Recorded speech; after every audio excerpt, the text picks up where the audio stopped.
Bonjour, Bonjour et bienvenue. bonjour à tous, bienvenue.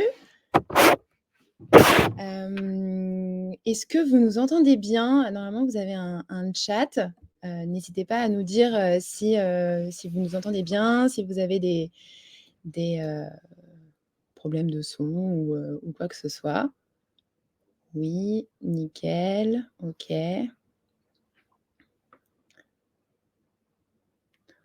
Bonjour, bonjour Jonathan. Super. Hop. Ce que je vous propose, c'est qu'on attende quelques secondes, histoire de laisser aux derniers participants le temps de se connecter. Et puis ensuite, on pourra commencer. Donc, ça a l'air de bien fonctionner déjà. C'est une bonne chose. Hop, ça se connecte encore. Bonjour à ceux qui nous rejoignent. Alors, dans l'idée, donc, vous avez le chat où vous pouvez nous indiquer si vous avez un petit souci de connexion, de son, etc. Si vous avez des questions, il y a un onglet questions, n'hésitez pas à l'utiliser. C'est plus simple pour nous de centraliser les questions sur cet onglet. Au cours de ce webinaire, on vous proposera un petit sondage. On vous invite évidemment à voter sur la proposition qui vous convient le mieux. Et je pense qu'on va pouvoir commencer. Alors c'est parti, donc aujourd'hui on parle des étapes qu'on met en place pour rédiger un cahier des charges lorsqu'on a un projet de téléphonie pour la relation client.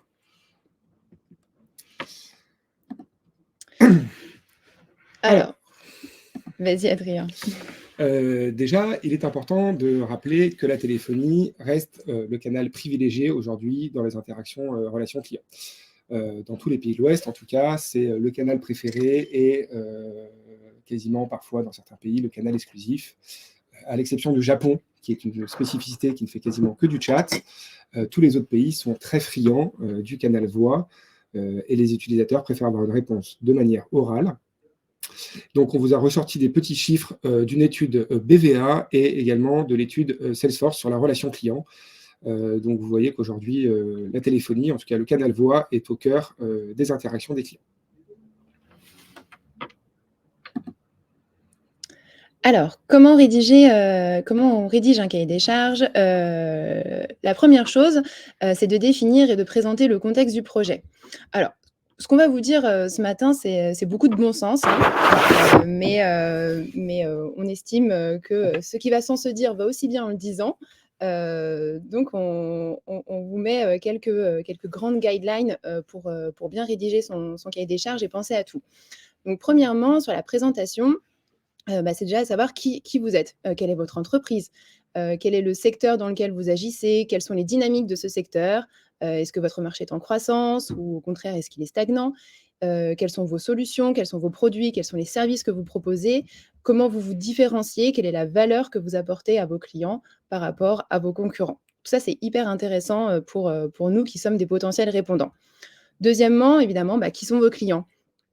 Donc on pense évidemment aux clients de votre entreprise, mais vous avez peut-être aussi des clients en interne à l'organisation. On équipe par exemple des centres de contact internes, des supports techniques internes, des centres de ressources humaines en interne également aux organisations. Donc ce qui est important de définir, c'est en fait quels sont vos personas, quels sont leurs besoins, leurs habitudes, comment ils consomment vos produits et vos services quand ils les achètent. Troisièmement, quelle est votre organisation? Donc l'organisation actuelle, évidemment, vos process en place, votre manière de travailler. Mais rédiger un cahier des charges, c'est aussi l'occasion de repenser certaines choses et de se projeter sur une organisation souhaitée, une organisation cible. L'occasion de revoir certains process ou de recenser de nouveaux besoins ou de refondre complètement même le pilotage de votre centre de relations clients. Enfin, partagez-nous des infos sur la stratégie d'entreprise et comment la stratégie d'entreprise va impacter la direction de la relation client. Ça nous permet d'identifier les missions qui vous ont été confiées dans le cadre de la relation client. Par exemple, est-ce que vous avez des objectifs de transparence? Est-ce que vous avez des objectifs de réduction du volume d'appels? Est-ce que c'est plutôt un objectif d'optimisation des coûts, de mise en place de nouveaux canaux digitaux, de reporting? Est-ce que vous avez des engagements sur la qualité de service que vous offrez à vos clients? Voilà, tout ça, c'est hyper important pour nous de le savoir. Alors, une fois qu'on a dit ça, bon, c'est évidemment assez. On déblaye voilà, le contexte du projet. Ce qu'on vous invite à faire, c'est surtout d'impliquer les différentes parties prenantes au projet. Alors, les parties prenantes, c'est la direction de l'entreprise, parce qu'aujourd'hui, la relation client, c'est un vecteur de différenciation et elle doit être perçue comme un atout qui est profitable à votre organisation. Le métier, certainement vous, donc les managers de la relation client, les superviseurs, les conseillers, ceux qui vont répondre au téléphone, qui vont utiliser la solution au quotidien, qui vont voilà, mettre vraiment les mains dans l'outil. Ne pas oublier, souvent quand on parle de téléphonie, on a des aspects qui sont quand même assez techniques. Et donc, on peut également intégrer le service IT, le service informatique, parce que c'est lui qui va être finalement le garant de la validité technique de la solution qui sera choisie.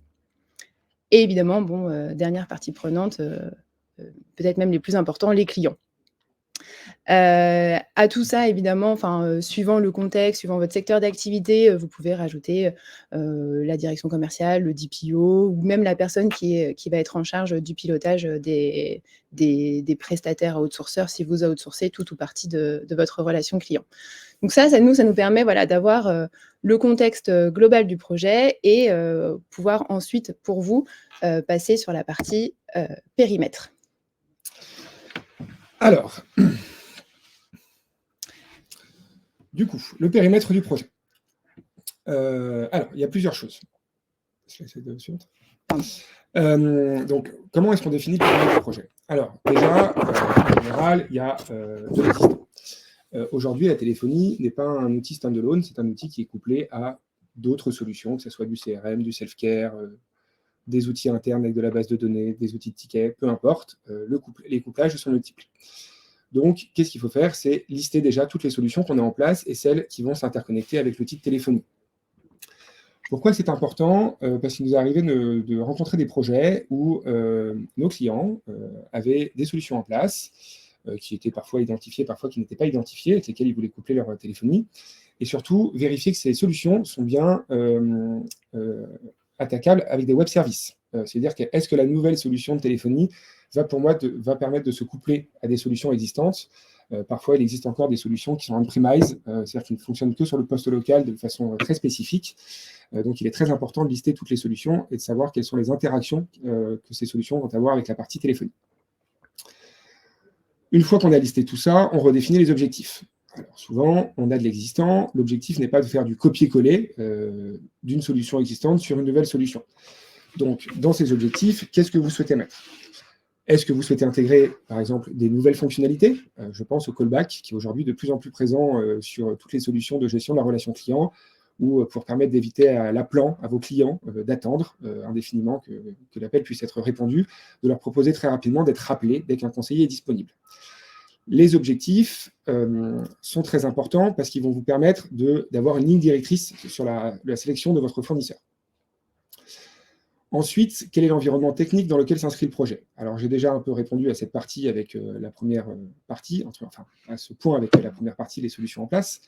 Mais il faut bien comprendre que la téléphonie, aujourd'hui, s'intègre à plein d'outils, notamment à l'outil CRM, et qu'il est très important de pouvoir coupler la partie téléphonie avec vos outils pour suivre la relation avec vos clients, savoir s'ils vous ont appelé une fois, 3 fois, 50 fois, pour quelles raisons.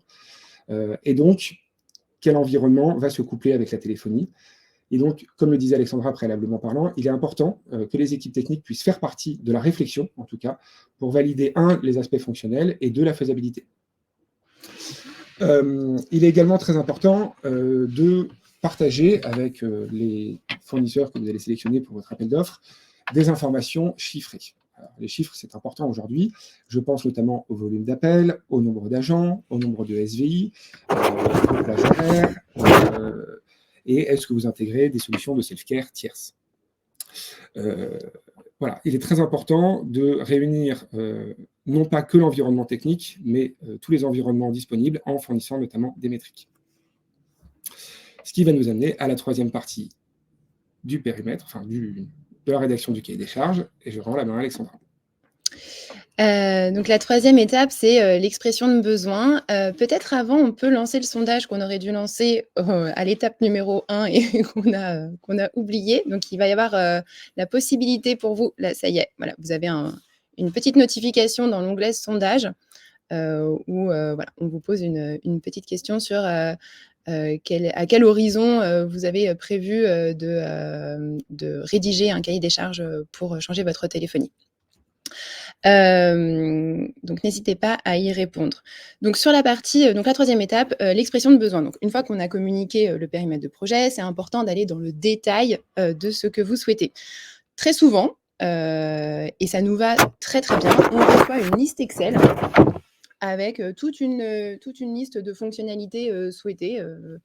Que ce soit voilà, les possibilités de SVI, d'accueil vocal, la gestion des horaires, la reconnaissance d'un numéro client ou d'un numéro de commande lorsque l'appel se présente, une remontée de fiches dans un CRM, une identification de l'appelant, la possibilité de faire du click-to-call avec de l'auto-remplissage du bandeau. La possibilité d'enregistrer les appels, les différents reportings dont vous avez besoin, etc., etc. Bon, en tant que nous, potentiels répondants à votre cahier des charges, vraiment, voilà, une liste Excel, ça nous convient super bien. Ce qu'on aime, c'est qu'elle soit la plus exhaustive possible, parce que ça nous permet d'appréhender au mieux tous les besoins dont vous avez besoin. N'hésitez pas également sur cette liste à préciser quels sont les critères de flexibilité quant aux fonctionnalités que vous avez mis sur cette fiche. Est-ce que c'est des exigences non négociables et donc vous voulez absolument cette fonctionnalité, c'est un must-have entre guillemets, ou alors vous êtes un peu plus flexible, vous pensez potentiellement à faire évoluer un jour la solution et on est plus dans une fonctionnalité nice to have. Pareil sur la disponibilité des fonctionnalités. Est-ce qu'il faut qu'elles soient accessibles en standard ou voilà, c'est quelque chose à plutôt moyen terme, long terme que vous souhaitez mettre en place et donc vous acceptez que le prestat l'intègre dans sa roadmap et qu'il y ait des développements qui soient faits pour répondre à ce besoin. Petit point d'attention là-dessus, on a encore souvent, nous, le cas, quand on reçoit des cahiers des charges, on se rend compte que les entreprises font un copier-coller de la solution qui est déjà en place. Il ne faut pas hésiter à s'autoriser à réfléchir à comment on peut faire autrement, à amener de l'intelligence, de l'automatisation là où on n'a pas pensé. On a évoqué, enfin Adrien évoquait tout à l'heure les possibilités de self-care qu'on peut faire sur du SVI en téléphonie. Voilà, donc il ne faut pas hésiter vraiment à faire une liste globale, un petit peu la wish list qu'on voudrait avoir pour son service client. En fait, ce qu'il s'agit aussi, dans l'expression de besoin, ce qui est important, c'est vraiment de définir quels sont les domaines de responsabilité du prestataire de téléphonie que vous allez choisir. Et c'est important, du coup, de valider quels sont leurs process et leurs engagements en termes de, par exemple, de mobilité des collaborateurs. Est-ce que vous souhaitez que vos collaborateurs du centre de contact puissent faire du télétravail ou du remote ?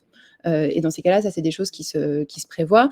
Est-ce que vous avez prévu, ou alors demander au soumissionnaire qu'est-ce qu'il a prévu pour permettre une continuité de service, comment il active un mode de secours ou un mode dégradé, comment il gère les incidents, quels sont les process de gestion des incidents du coup, quelles sont les garanties de délai d'intervention, les garanties de délai de rétablissement, comment se font les opérations de maintenance, sur quel créneau horaire, sur quels sont les jours, ou encore même quels sont vos besoins en termes d'assistance, de conseils techniques et de conseils fonctionnels.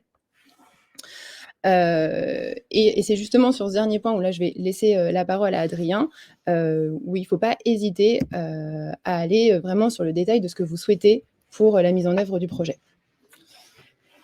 Il est important, du coup, lorsque vous rédigez votre cahier des charges, donc à la mise en œuvre du projet.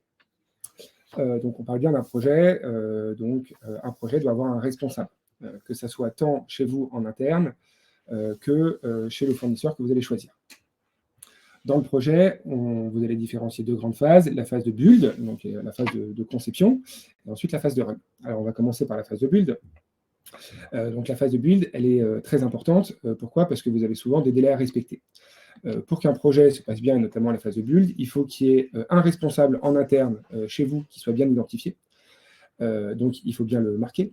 Il faut que celui-ci, et dans votre cahier des charges, précise, voilà, la personne responsable du projet va dispatcher les demandes, et notamment, je parle en termes techniques, enfin, en tout cas, dispatcher les demandes auprès des interlocuteurs techniques en interne et ou des prestataires tiers avec lesquels la solution de téléphonie va se coupler. Et donc, cette gouvernance du projet est très importante parce que si vous voulez que le planning de déploiement soit respecté, il faut que cette personne soit bien identifiée chez vous, sache également quelles sont les personnes identifiées dans les différentes équipes pour répondre aux différentes questions du fournisseur que vous aurez choisi. Mais il faut également bien anticiper le fait que toute cette phase-là va prendre du temps aux différentes équipes. Donc, il faut bien anticiper, vous aussi, dans votre projet, de provisionner du temps sur les différentes équipes qui vont intervenir tout au long de la phase de build. Je reparlerai un petit peu plus tard d'un cas client qui s'est très bien passé. Je vais parler de la phase 1. Une fois que votre projet est donc déployé, on vous conseille, en tout cas, dans votre cahier des charges, de demander à avoir un Customer Success dédié. Pourquoi? Parce que cette personne va pouvoir également réaliser la partie build ou pas, mais en tout cas va pouvoir vous accompagner sur toute la durée de votre projet. Aujourd'hui, un projet, une fois qu'il est déployé, il n'est pas fini, il n'est pas figé. Vous avez des besoins qui vont évoluer, et donc il est important que vous puissiez avoir un interlocuteur qui connaît à la fois vos process, qui connaît à la fois vos façons de faire et les différentes équipes avec lesquelles vous travaillez. Et donc, on vous conseille, dans votre cahier des charges, de marquer, en tout cas, que vous souhaitez un Customer Success dédié qui puisse vous accompagner sur toute la durée du projet.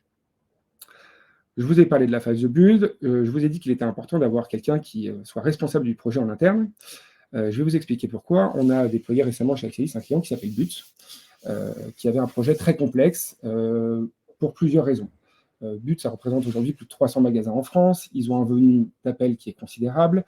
Ils ont des magasins en propre et des magasins franchisés. Et donc, ils souhaitaient mettre en place notamment un système de géolocalisation. Donc, c'est-à-dire qu'en fonction de l'origine de l'appel, on redirige vers les différents magasins, ou en tout cas, on propose les magasins les plus proches. Les bases de données, elles sont hébergées chez But. Et donc, dans le projet, la responsable du projet, qui a été bien identifiée en amont, avait provisionné du temps sur les différentes équipes, sur les différentes phases du projet. Donc, dès la rédaction du cahier des charges, elle avait anticipé les différentes phases du projet, donc la partie conception, la partie test et la partie mise en production.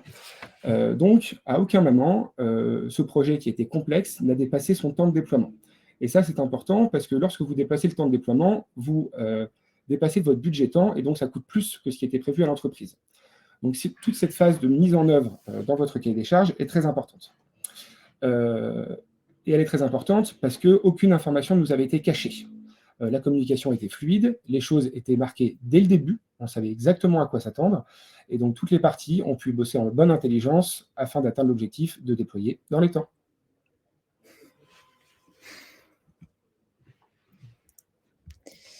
Merci Adrien. Alors, le webinaire touche à sa fin et en fait, je ne sais pas s'il y a des questions, mais en tout cas, n'hésitez pas à les poser dans l'onglet questions. Si vous en avez, on y répondra avec grand plaisir tout à l'heure. On a également toujours le sondage où il y a pas mal de personnes qui ont déjà répondu. La question était: à quel horizon avez-vous prévu de rédiger un cahier des charges pour faire évoluer votre téléphonie de centre de contact, avec une petite coquille. Voilà, donc n'hésitez pas. Et en attendant de recevoir toutes vos questions, on va juste vous parler rapidement d'Axialis. Alors, Axialis, nous, on est une solution de téléphonie cloud dédiée au service client. On a une double compétence, on est opérateur télécom et éditeur de logiciels. Notre conviction, c'est que pour bien faire notre métier, on doit être concentré sur notre expertise. Donc, on ne fait que de la téléphonie et tous nos efforts aujourd'hui sont concentrés sur ce canal qui est hyper important en relation client. Néanmoins, on est tout à fait conscient que la téléphonie n'est pas l'unique canal de relation client et que c'est un des canaux dans votre stack de canaux que vous adressez. Et donc, on va intégrer la téléphonie dans des écosystèmes d'outils, que ce soit du mail, du chat, des réseaux sociaux, etc. Donc pour ce faire, on a noué des partenariats avec de nombreuses plateformes qui permettent en fait d'avoir de l'omnicanalité. Donc les Salesforce, Zendesk, Dynamics, HubSpot, Inso, Easyware, etc. Sachez également qu'on développe également des API pour connecter notre téléphonie à n'importe quel outil de relation client, même des outils que vous auriez développés en interne. Et pour vous donner... alors, Adrien parlait du projet qu'on a mené avec But. On a plusieurs grandes verticales métiers, pardon.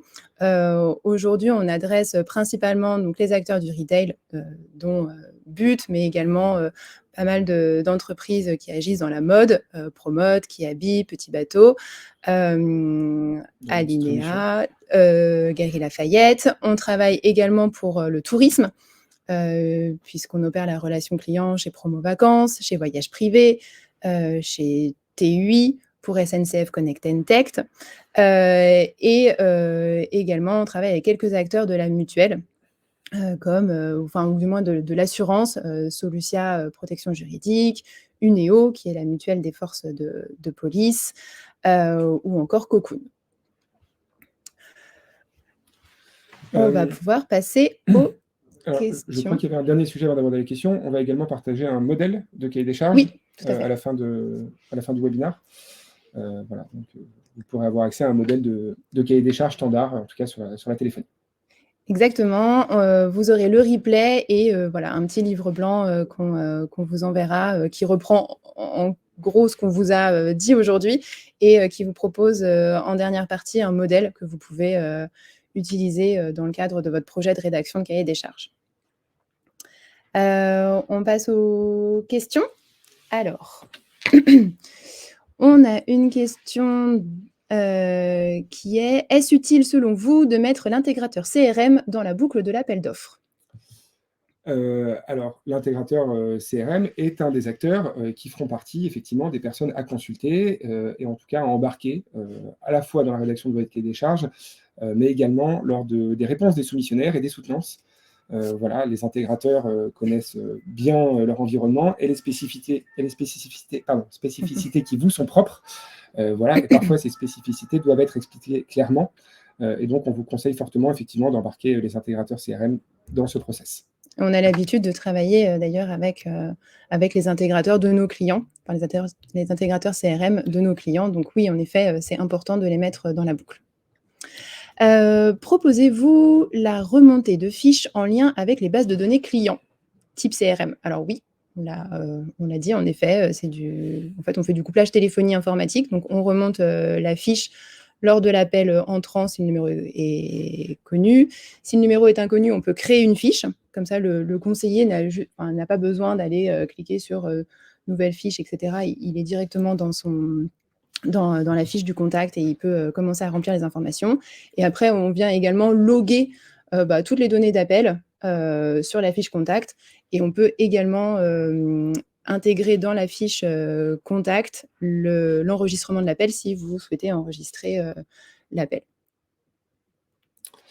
Alors, question suivante. Quel est votre délai moyen pour répondre à un cahier des charges chez Axialis, s'il vous plaît? Ça va dépendre un petit peu de la complexité de votre cahier des charges et surtout du délai que vous allez nous laisser. Le but, c'est de faire ça en bonne intelligence. Disons qu'en moyenne, aujourd'hui, sur des appels d'offres un peu conséquents, on a au moins un mois pour répondre. Ouais.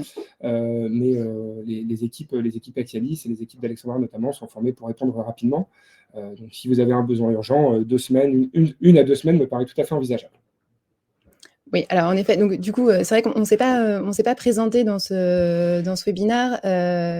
Donc Adrien est en charge de toute la partie déploiement et donc du coup Customer Success des projets Axialis. Et pour ma part, j'ai la responsabilité du marketing et du commercial. Et en effet, on aime bien avoir un petit peu de temps pour répondre à un cahier des charges. Un mois, ouais, entre 3 semaines et un mois, c'est vraiment les délais un peu standards qu'on a. Ensuite, qui nous accompagne sur la migration entre notre téléphonie actuelle et la nouvelle, vous ou l'intégrateur CRM? Très bonne Un petit peu tout question. le monde, Mmh. mais le projet en général est l'idée par votre fournisseur de téléphonie. Votre intégrateur doit en faire partie du projet.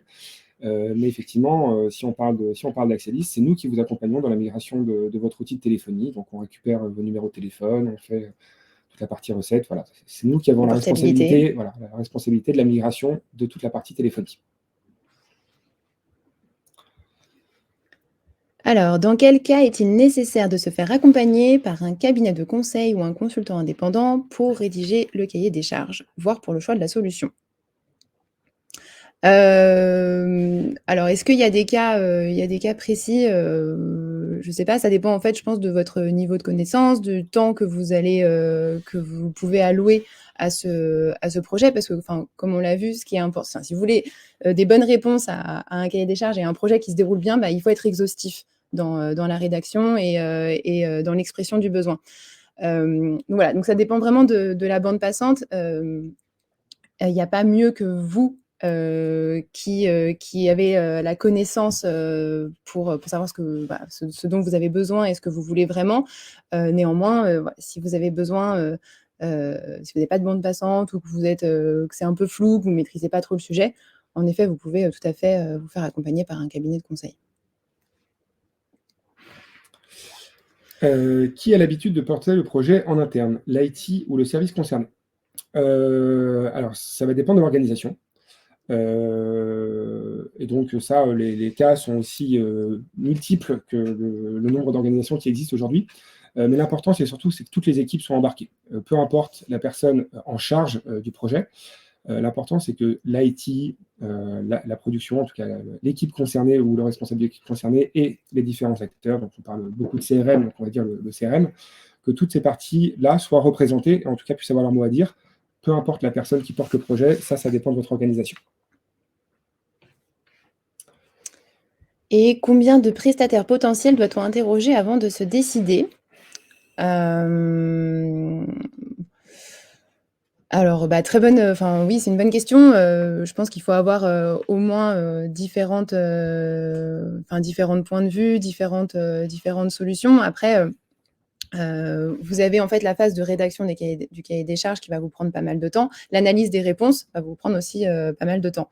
Du coup, quand vous interrogez trois potentiels soumissionnaires, c'est pas la même chose que d'en interroger 10 en termes de traitement de la réponse par après. Donc là, encore une fois, c'est vraiment une question de bande passante que vous avez en fait de votre côté, puisque le traitement du cahier des charges, bah, vous allez devoir le faire. Et c'est pour ça d'ailleurs, quand je parlais tout à l'heure de l'expression de besoin, une liste Excel, enfin, nous, ça nous va complètement. On aime bien répondre sur des listes Excel, c'est bête et méchant, entre guillemets. Mais vous, ça vous permet aussi après de pouvoir d'aller comparer en fait. Vous avez le standard, vous avez mis en fait le standard de, de réponses et du coup, vous pouvez plus facilement comparer les réponses des soumissionnaires entre elles. Alors, on a encore une question. Quel est le délai moyen d'un projet de déploiement? Aujourd'hui, un délai moyen, c'est 2 mois. Voilà, de façon bête et méchante chez Axelis. Alors, on a des choses qui vont beaucoup plus vite, on a des choses qui mettent un petit peu plus de temps. Les projets qui mettent un petit peu moins de temps, souvent, le scope est très réduit, donc c'est assez facile. Et pour les projets qui mettent plus de temps, souvent, c'est lié à des problèmes d'organisation, en tout cas de définition des responsabilités dans le projet en amont, comme on a parlé dans le cahier des charges. On a eu même des grosses structures dont on ne donnera pas le nom, en tout cas, qui avaient des beaux cahiers des charges, mais qui n'avaient pas anticipé la suite. Donc, certains projets ont mis entre 6 et 8 mois parfois pour accoucher, parce que voilà, la phase post-appel d'offres n'avait pas été anticipée correctement. Alors, je crois qu'on n'a plus de questions. Si, on a Si. encore une question. 2 mois de déploiement comprenant la migration d'un ancien outil ou 2 mois si pas d'outil auparavant? Ah bah, dans les 2 cas. Quand il n'y a pas Mmh. d'outil, en général, ça va aller un petit peu plus vite. Mmh. Voilà, mais je parlais aujourd'hui, lorsqu'il y avait un outil existant, mais le délai moyen de déploiement, il est de 2 mois chez Axelis. Et encore une fois, ça dépend, enfin, ce qu'a dit Adrien, ça dépend vraiment du répondant qu'on a en face de nous. Une fois que le projet il est acté chez Axelis, du coup, c'est tout de suite confier à un customer success pour la partie build. Il faut que ce soit la même chose de côté client, en fait. Il faut qu'il y ait une personne dédiée, un interlocuteur dédié. Il faut que voilà, il y ait de la bande passante aussi de votre côté. Et parce que nous, on peut aller vite, mais on est aussi dépendant en fait des réponses que vous allez nous apporter.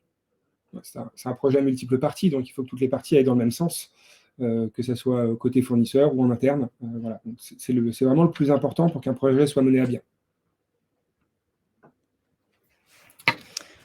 Alors là, on arrive au bout des questions. Je regarde sur le chat si par hasard, il n'y a pas une petite question. Merci. Merci à vous. D'accord. Est-ce que on est bon en tout cas, Adrien et moi, on reste disponibles. D'ailleurs, on a fait des super QR codes que vous pouvez tout de suite flasher. Si vous avez des questions, n'hésitez pas à prendre contact avec nous. On vous envoie en effet le replay et le modèle des cahiers des charges très rapidement, je pense d'ici demain. Et merci beaucoup pour votre attention et très bonne journée à tous. Merci à tous, bonne fin de journée.